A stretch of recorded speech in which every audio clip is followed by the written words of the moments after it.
大家好，今天我们用 SK280来演示一下独立提花的编织方式。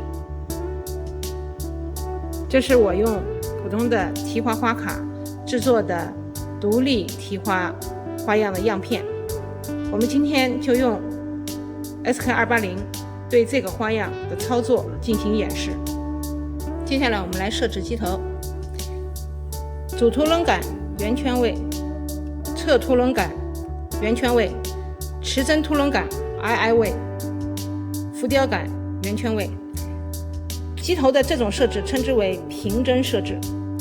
现在我们的平针密度是8，推动机头编织1行，将侧凸轮杆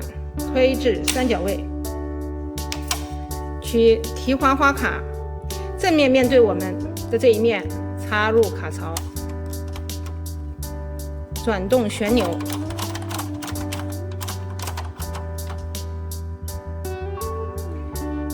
取花卡扣，将花卡前后衔接，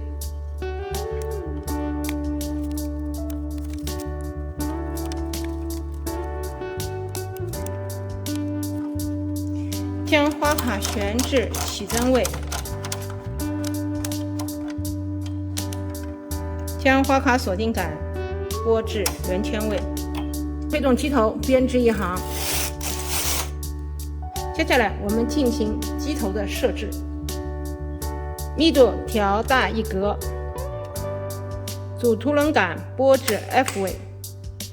这时我们将左右2个魔术凸轮安装到机头上，魔术凸轮是分左右的，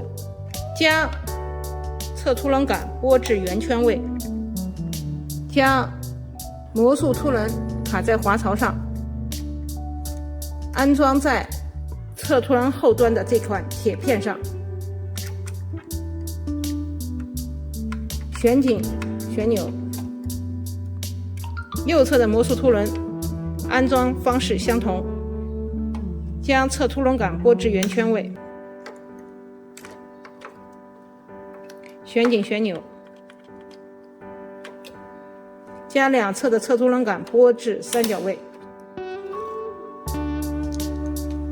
将左右点凸轮根据花型的要求，我们分别安装在左侧第12跟第13针处，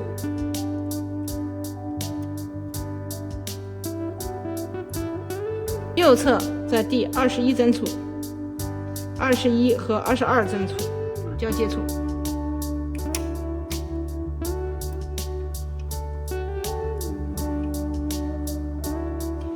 橘色和白色中间的这条分界线是正对在第12和第13针的中间，这一侧是正对在21和22 2根基针的中间。将分线爪安装在端针间隔3针的地方，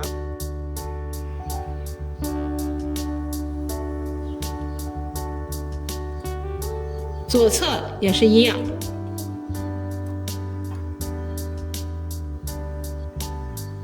将主丝线放在分线爪上，打开花卡锁定杆，将花卡锁定杆从圆圈位拨至三角位，取配色线放入2号线嘴夹，推动机头编织1行，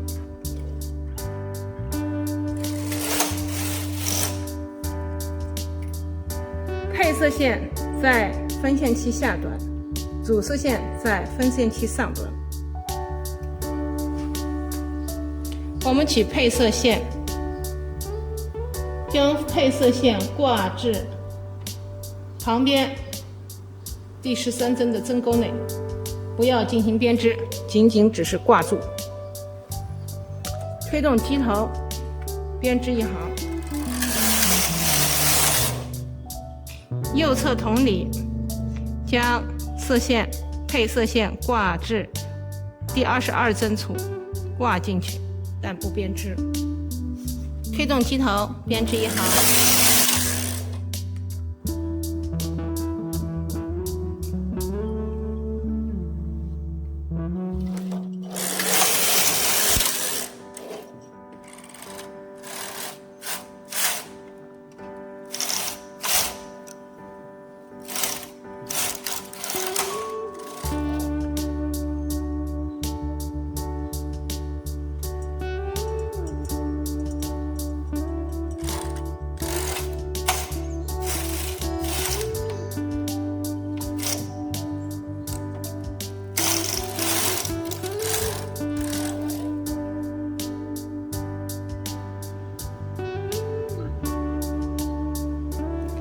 这个就是用魔术凸轮进行独立提花操作的样片。大家好，我是金猫，今天用 SK280 演示线空花的编织操作。这是线空花的花样样片，这种花型是由一粗一细两根不同的纱线编织制作。这种花型具有蕾丝花样的特点。接下来进行这个花样的编织操作。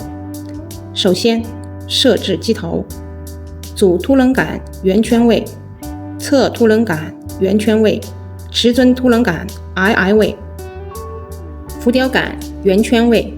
这种机头设置称之为平针编织设置。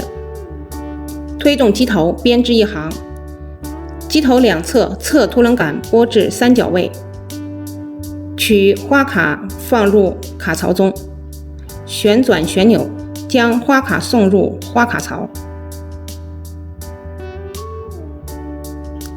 用卡扣将花卡前后衔接，旋转旋钮至花卡启动位1的位置，花卡锁定键拨至圆圈位，锁定花卡。推动机头编织一行，将主凸轮杆拨至 L 位，机头左侧持针凸轮杆拨至 I 位，右侧持针凸轮杆设置不变，取配色线放入2号线嘴夹，右侧靠近机头的端针推至 D 位，将花卡锁定键拨至三角位，密度调大1格。推动机头编织一行，将机床左侧端针推至 D 位，推动机头编织一行，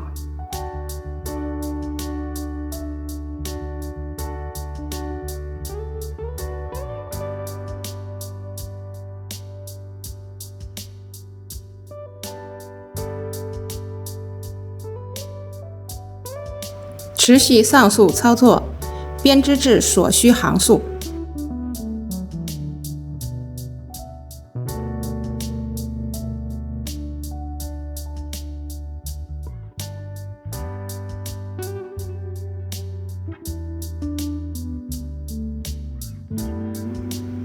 这是编织好的线空花样片，喜欢的朋友可以试织一下。